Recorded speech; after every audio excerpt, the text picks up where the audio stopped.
What's up, everybody? Professional wrestler Chris Wilde here with another video, and I really wanted to start this video off positive after the Eagles defeated the Chicago Bears at home with a score of 22-14. And as I watched the Doug Peterson press conference today, he said that he held Desean Jackson back because of precautionary measures after the first drive yesterday, and that he fully expected or was optimistic about Desean being in the lineup when the Eagles face the Patriots after the bye week in a couple weeks. And then I see an alert on my phone that Desean Jackson is now going to be out 4 to 6 weeks after he has surgery tomorrow. And let's get this straight right now. 4 to 6 weeks, my ass. Desean Jackson is out for the remainder of the season, and it is frustrating to every fan out there. You can't deny that. And quite frankly, it pisses me off because this guy could have had this surgery back in week 2. Now, I understand the medical staff, the coaches, they can't make a guy have surgery. I completely understand that. But you're supposed to be able to maybe talk this guy into it, explain to him how it will be better for him and the football team, because now he's done. He's done. And after yesterday's game, they said that his abdomen was actually hanging off of the bone. Think about how serious that is. Hanging off of the bone, like a slab of meat. So now Desean Jackson's done. He's not going to be back for the Eagles this year. And we should be used to this because we haven't had him anyway, except for one game that just seems like a dream that we had. But I'm going to talk some positive things about this Eagle victory and then get back to the wide receiver mess. The Eagles beat the Bears yesterday. Big win at home. It was good to see the Eagles back at home. The first half, it started off exactly how we wanted it to be. Blackout was in full effect, and the Eagles defense did just that, man. They blacked out the Mitchell Trubisky-led Chicago Bears offense. And what was a really awesome display, I thought. Pressure, the defensive line, that's where it all starts. And they've been getting some pressure the past couple weeks. I know against some bad quarterbacks, but the defensive line pressure has been there. My boy, Gennard Avery, showed up, had a big sack after coming from the Browns. Brandon Graham had a sack, continued to look awesome. Josh Sweat even had a sack, and just the line was pressuring Trubisky so much that the Bears didn't have a first down until the very end of the first half.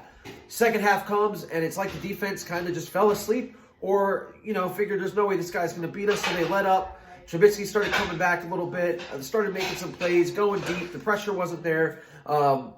And we were sitting there, thinking back to the Carolina game last year and back to the Titan game last year where we were up big and then we let up. Good news is we didn't. We didn't let up. And the Eagles were able to secure the victory. Now let's talk about the offense. Wow, a bunch of up and downs here. I talked about the revenge game that Jordan Howard was going to have. How this team, the Chicago Bears, let go of a great player for a 6th-round pick. And he showed them yesterday why they made a mistake. 82 yards on the ground, a big 12-yard touchdown where it didn't seem like a defender was even going to touch him. He definitely showed why we're happy to have him, and I'm sure Chicago was sorry to lose him. Miles Sanders looks like he gets better every week. I was a little bit worried after the injury that he had last week, but he came in and looked great in the passing game, in the run game. I mean, this is Thunder and Lightning 2.0 here. These guys just look awesome in this offense. Wide receivers. Oh, my goodness. Can somebody catch the damn ball? Is it so much to ask? Alshon Jeffrey had his worst game as an Eagle, in my opinion. Dropping everything that seemed to come his way until the very end of the game. Nelson Aguilar continues to just be Nelson Aguilar. $9 million for nothing. Mac Hollins is invisible. J.J. Arcega-Whiteside, whenever he's on the field, I know it's going to be a run play. I mean, Doug was dodging bullets today at the press conference like he was in the Matrix about these wide receivers and talking about how they're the 6th and 7th option, which is why they're not making plays. I'm watching guys every day, and Doug, to me, don't insult our intelligence. We're watching wide receivers from other teams that are 3rd and 4th on the depth chart that are making plays. DK Metcalf has been exploding for the Seattle Seahawks, and he was drafted 7 picks after we took J.J. Arcega-Whiteside. Inexcusable. The Eagles definitely have to pick up another wide receiver, and now definitely that Desean's out. I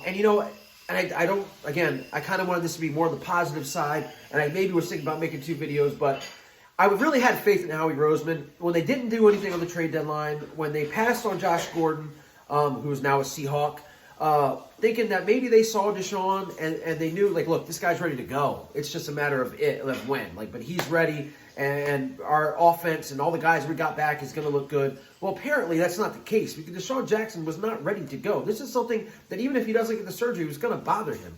So you pass up on whatever trades that you could have because of draft picks. Give me a break. And again, Josh Gordon, I feel like a lot of teams passed on him, so I don't know how great he is. But he's definitely better than Mac Hollins or J.R. Whiteside, who aren't putting up a stat on the stat sheet. Not one catch. So now what do you do? Now what do you do? And I'll talk about that in another video. But look, the options are very limited here. The Eagles' identity is now going to be a run-first team. It seems to be working, but you got to have some kind of threat of a pass to make that work. Another big positive coming from this game, in the past couple games, they have played some really good defenses. Chicago, a top 5 defense. Buffalo right behind them. I mean, these are good defenses. Yesterday, the Eagles had 400 yards of offense. It's hard to do against a defense like Chicago's. And listen, this is the biggest thing to come away from this game. Andre Dillard at left tackle, okay? Against Khalil Mack, against Leonard Floyd.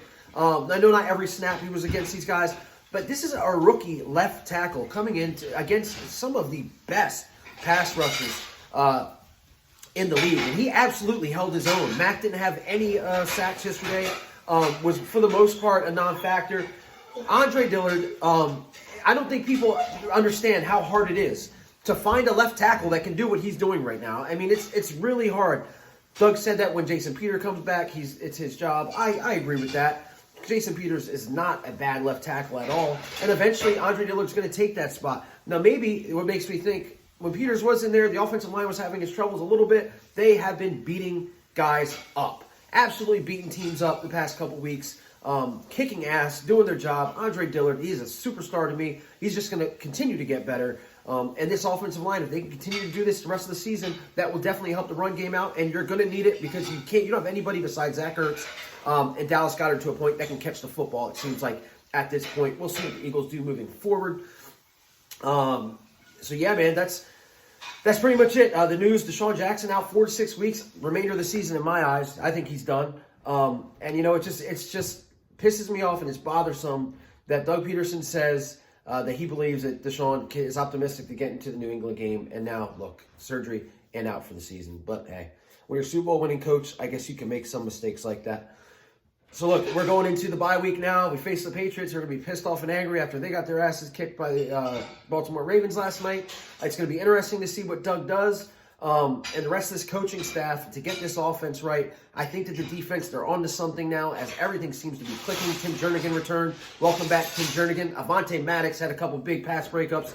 He is definitely and look, this secondary with the line playing the way they did and the secondary kind of back together. I mean, Jalen Mills looks pretty damn good. He looked pretty damn good yesterday.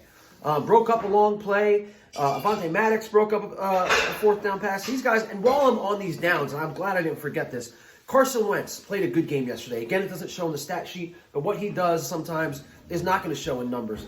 You look at that that 4th quarter drive that he had, converting on multiple 3rd downs, which is big against a team like the Chicago Bears that don't normally give up 3rd down completions.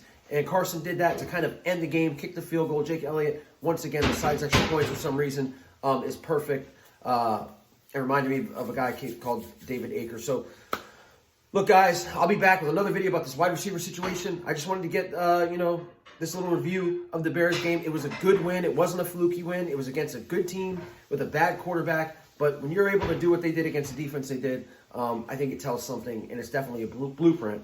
If you look at what happened with the Patriots yesterday, and you look at how the 49ers running the ball, teams are kind of getting susceptible to the run because they're so used to a lot of these points from last year during the pass. So we might have something going there.